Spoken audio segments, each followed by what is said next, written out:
guys, ngayon pala ay araw ng Biyernes na tayo ay papunta ng Mindoro. So nandito na tayo ngayon sa Batangas Pier at nakasakay na tayo dito sa Montenegro Lines at maya-maya lang ay aalis na itong barko na ito at naghihintay lang ng iba pang pasahero tsaka yung ibang karga. So yun medyo makulim-lim ang panahon at umaambon-ambon.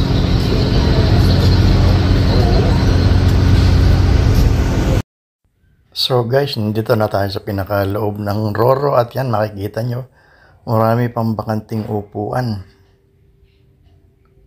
Pero palagay ko hindi naman na mapupuno yan ng mga pasahero. Kasi sa dami niyan. Tapos mayroon pang naka air condition dito sa bandang harapan.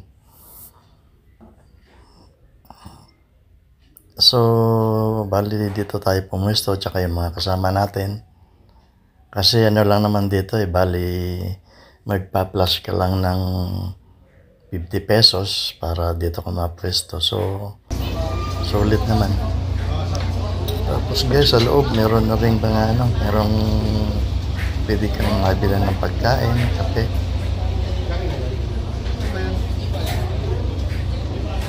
Saka mga inumin. So yan guys, bali palis na itong barko at yan puno na ng mga sasakyan. Medyo medyo kalmada kahit na medyo makulimlim.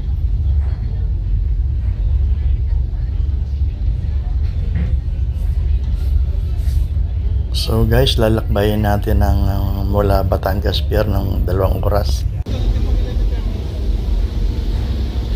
bago natin marating ang Abra de Ilog. Bali yan sakop na yan Occidental Mindoro, yung Abra de Ilog.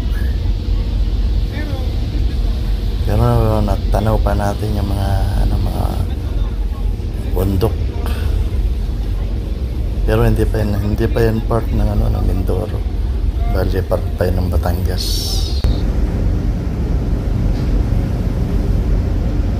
Yan guys, yung mga nakikreate ng Roro, yung mga hula.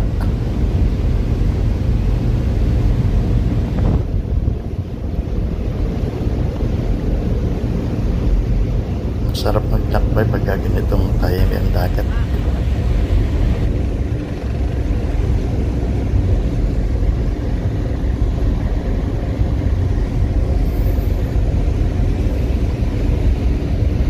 So bali umalis pala tayo guys ng Batangas Port ng 8 AM. So ang estimated arrival natin sa sa Abra de Ilog ay mga alas 10. So yan, medyo tanaw na natin ang mga bulubundukin ng Mindoro. So malapit, sabihin malapit na tayo sa sa Abra na ating pupunduhan.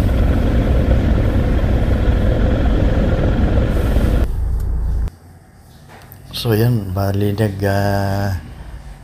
daong na tayo sa pinaka-pier nitong Abra. At yan, kasalukuyang binabagtas na natin itong pinakabayan ng Abra de Ilog.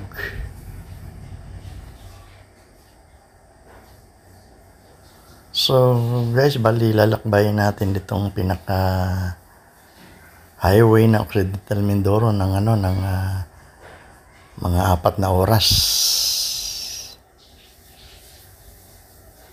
At meron tayong nadadaan ng portion na under construction pa yung mga daan.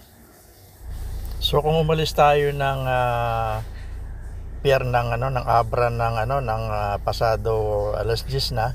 So ang estimated time natin ng arrival ng San Jose ay mga bandang alas 2. Guys, kung mapapasyal pala kayo rito sa sa Occidental Mindoro at bibiyahe kayo ng papunta ng bayan ng San Jose. Hindi na kayo magkakaroon ng problema sa kalsada kasi napakaganda na ng kalsada. Hindi tulad ng mga unang panahon na portion lang ang may simento dito sa dito sa kalsada na ito. Ika nga yung mga tapat-tapat lang ng mga bayan-bayan. At kung mapapansin nyo pala sa mga gilid ng kalsada, yung mga nakabilad na na mga mais, yan ang pangunahing rito dito sa lugar na ito. Pananim nila yung mais, pinapatayo nila yan. Bali nga pala ng nakaraang taon galing rin tayo rito sa sa San Jose, pero lang tayo commute tayo by bus, kaya hindi natin masyado napansin tong mga kalsada nito kasi gabi tayo nung bumiyahe. Hindi tulad ngayon na meron tayong dalang sariling sasakyan, kaya kitang-kita natin ang mga paligid ng kalsada. May pais-isang Kambing. Dahil lang masagasaan mo yan. Babayaran mo yan. Bayaran. Dapat dyan may windmill din. Pero kung ako tatanungin guys, siyempre mas masarap maglakbay dito ng yung during daytime kasi kitang-kita mo yung mga paligid. Pero sa mga naglalakbay naman ng gabi, wala namang problema kasi kung mapapansin mo sa gilid ng kalsada, ayan, sunod-sunod yung mga mga solar light. So kahit na sa gabi maliwanag din.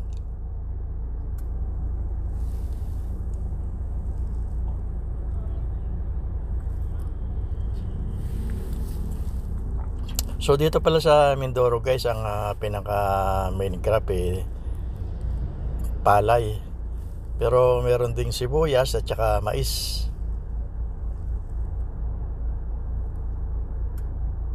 At doon nga sa pupuntahan natin guys, yung bayan ng San Jose, ang tinatanim doon dati ng mga magulang ko pag tag-ulan ni palay kasi medyo siyempre may mga tubig, pero sa tag-araw medyo mahina ang patubig, kaya ang tinatanim nila ay sibuyas.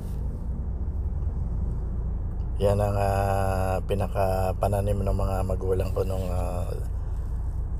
kasalukuyan pa na sa San Jose.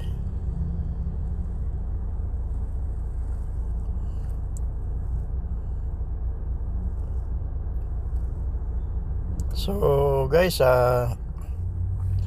medyo may kalayuan pa ang biyahe natin at mga ilang oras pa rin ang tatakbuhin natin. Kaya nga wala pa sa kalahati itong ating na bibiyahe.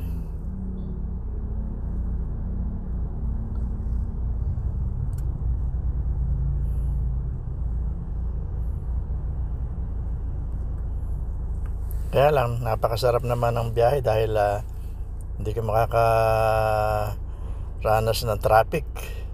Kaya nga ituloy-tuloy lang ang biyahe mo. So guys, salamat pala sa panonood at pagsama sa biyahe namin. Hanggang sa muling video namin. Thank you.